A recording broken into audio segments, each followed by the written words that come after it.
Hello, and welcome back to the podcast, a safe space where we explore what it means to thrive as a woman in midlife.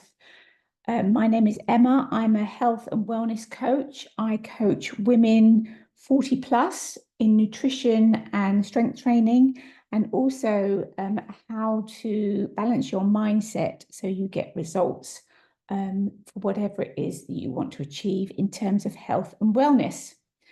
So, today we're diving into something that so many women over 40 struggle with. And I hear every single day on social media from women that I speak to, and that's a sense of worth. So, maybe you're in that season of change, you're in midlife, you're juggling work, kids, menopause, maybe aging parents, and you're wondering, where do I fit into all of this? Who am I right now? So, this episode is about validating those feelings whilst also exploring ways to feel more positive, more grounded, and more confident as you move through this powerful stage of life. And it is a super powerful stage of life. It's not all doom and gloom. It should be the start of a new, great phase of your life. So, let's deep dive into it. So, the first thing I want to touch on is midlife is not a crisis, it's just a shift in the way you are.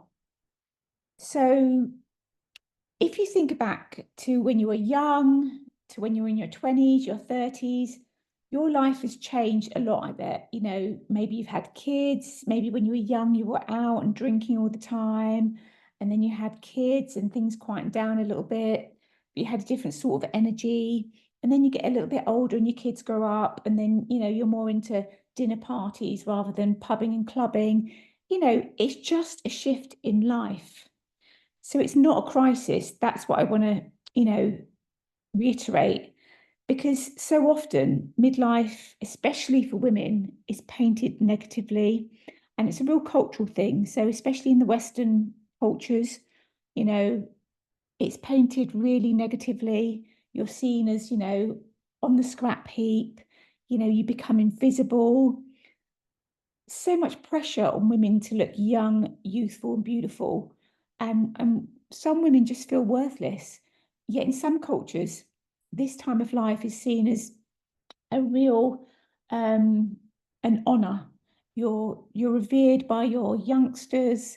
Um, it makes such a difference, the attitude that you have to certain people in our society. So it's time really to reframe it as like a powerful time, a time of self-awareness and transformation. Yes, things are changing, but it doesn't have to change in a negative way. And actually on Instagram, I think I shared the story in my Instagram stories this morning. There was a lady who did a post, and she was just approaching her 100th birthday, and she was saying the reason she hit 100 and she's so healthy and vibrant is because of her attitude. She says there's people 10, 20 years younger than her, like in their 70s, 80s, and 90s. And she said they're just like finished. Their attitude is so negative all the time. Their kids phone them once a week, and it's like, oh, my kids only phone me once a week. Whereas she's like, great, my kids have phoned me. I'm going to phone them in a couple of days' time back. They're moaning about their food wasn't good or it was cold. Well, she's like, okay, well, if your food wasn't great, just move on and have a pudding. It's all about that positivity, getting away from the negative thoughts and always flipping it to be the positive side of things. And I think that's really relevant. It's how I've tried to live my life. Well, always, I think, but especially in recent years, always trying to look at the positives, and it's about, passing on that positivity to other people and also surrounding yourself with people who give positive vibes. I think it's so important. And I just love this quote that says, what if this isn't falling apart? What if it's falling into place? And I think this time of life, things are falling into place. Yes, they're changing. I'm not saying it's easy. Sometimes it's tough, but it's just falling into place and, embracing a new you. So, what undermines self-worth at this time of life? Well, I think often it's that constant giving to others and with no space for yourself. As women, especially, we're always the carers, we're always the ones that, support during a crisis. We have kids, we have jobs, we have partners, we have parents. Those of us that are lucky enough to have our parents still, we're constantly giving to other people and we often just neglect ourselves. And as a result, we just feel, overwhelmed by everything. And there's also that feeling invisible at this time of life, especially in this youth obsessed culture. Everywhere you look, there's people that look just like a 20-year-old and they're actually in their like 60s, 70s. It's really hard to, battle with that, even for someone who's confident and, in who they are and, and what they are. It's really hard to constantly see people that, look youthful and vibrant, even when they might be even older than you. It puts a lot of pressure on women. And I think the pressure is all on the women, it's not on the men. How often do you see some, no disrespect to the guys, but some guy that's perhaps not the prettiest of pictures with some stunning, young, gorgeous girl, you know, you rarely see it the other way round. Everyone comments if there's like an older woman with, some hot guy, but no one comments when it's like a hot girl with an older guy. Why is that?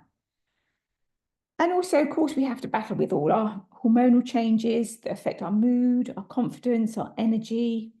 You know, it is tough, but there's things that we can do. And hopefully, over these podcasts, you've learned a few tips and tricks how to manage, all of those things through nutrition and exercise and stuff like that. Um, and also just being stuck in a role that no longer aligns with your values. You know, we often ask, am I doing enough? Am I enough? But the real question is, am I being true to myself?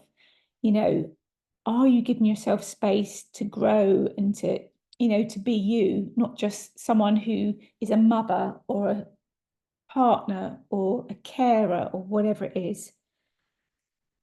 So we need to really reconnect with like our inner self and our inner worth and recognize that. You need to check in with your identity every now and again. Who are you beyond the roles that you currently do? Yes, we all have those extra roles that we, probably consume a lot of our life. But who are you beyond those roles? Where did that person go that you were 20, 30 years ago? It's about rediscovering who you are, I think. And also recognizing sort of that inner critic, that little voice that sort of sits on your shoulder, you know, and you a little bit of negativity. It's about pulling out the positives rather than always, repeating the negatives. And it's been compassionate to yourself, daily self-compassion is so important. It's something that I've learned in recent years. Is so important. It's not selfish. It's important to spend, even a couple of minutes, but, come on, we can all spend 10, 20 minutes a day doing something just for ourselves, whether that's reading a book, going for a walk, calling a friend, you know, buying ourselves something, whatever makes you happy, but, doing something for yourself that's only for yourself, okay? You know, being compassionate, and that's really important, not just to others, but to yourself. And also just celebrating your resilience. You've lived through things perhaps once that you think you could never live through. I mean, I know that stuff's happened in my life that, I've come through the other side. And yes, they may have been negative things at the time, but they've definitely shaped me to be a stronger person and to know my own mind.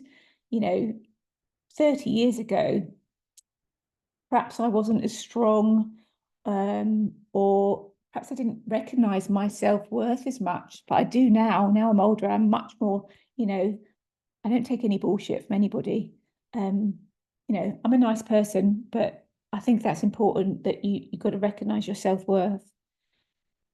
And I guess really it's embracing reinvention without that guilt. So, so many women feel guilty about spending time on themselves, but how many women in their 40s or 50s, they start businesses, they write books, switch careers, go traveling. There's so many women out there just living the life because they've just switched and they've decided enough is enough.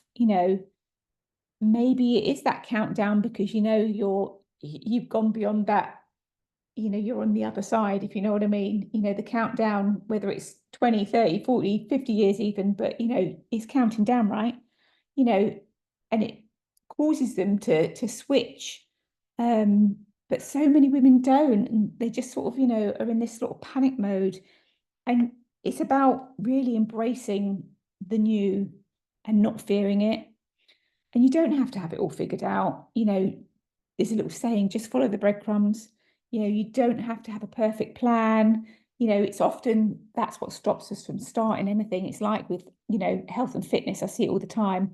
Unless everything's perfect, like you're not too busy, or you've got the finances, or you've got the time, I'm not going to start until that's all in place. Well, that's going to be never. You know, there's never a good time to make a change or to start something. So do it now. It's the best time to do it because tomorrow is another day. Hold on, my phone is ringing. That's the joys of a live podcast. Yeah, so that's the thing, is there's never ever a good time to start. So now is the time to start. You didn't start yesterday, so if you wasted 24 hours, if you leave it till tomorrow, that's 48 hours. If you leave it till next month, that's a whole month gone. Now is the time. So it's about letting go of the pressure to be perfect. So start small, be curious, and don't put too much pressure on yourself, but just start. And you don't need a plan as such. You just need a permission slip. You need to give yourself permission to start, to explore, to grow, and to change. Because otherwise, if you don't change, nothing will ever change. And one thing that's really important is the power of support and community.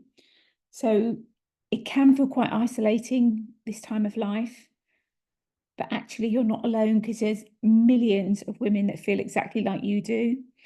So it's really important to seek some sort of support, whether that be from friendship groups, from a coach, some sort of community, whether that's Facebook or WhatsApp or, a book club or whatever. There's women out there that are feeling exactly the same as you. So it's just finding your tribe and surrounding yourself with like-minded people. But even like those people that perhaps aren't, going through the same thing as you, but it's really important to surround yourself with positivity and people that don't give a negative vibe out, whether that's partners or families, because positivity breeds positivity.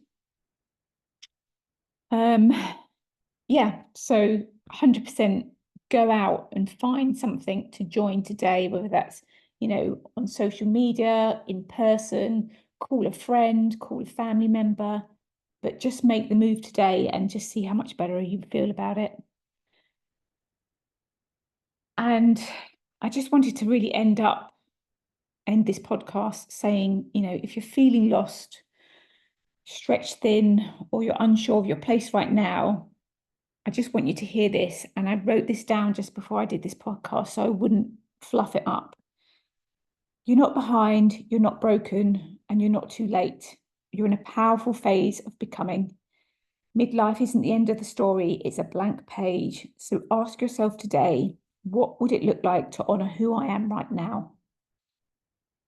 So I'm going to leave it there. It was a short and sweet one today. I hope that's a little bit of food for thought. Thank you for being here. And if this episode resonated with you, please share it with another woman who might need a reminder of how deeply worthy she is. And I'll see you on the next one. If there's anything that you want discussed on the podcast, we can get guests in and stuff. Just drop a comment below or DM me in my socials. Yeah, and have a great week and spend some time today just doing something for you, however brief. Okay. Thank you for tuning in, and I'll see you next week.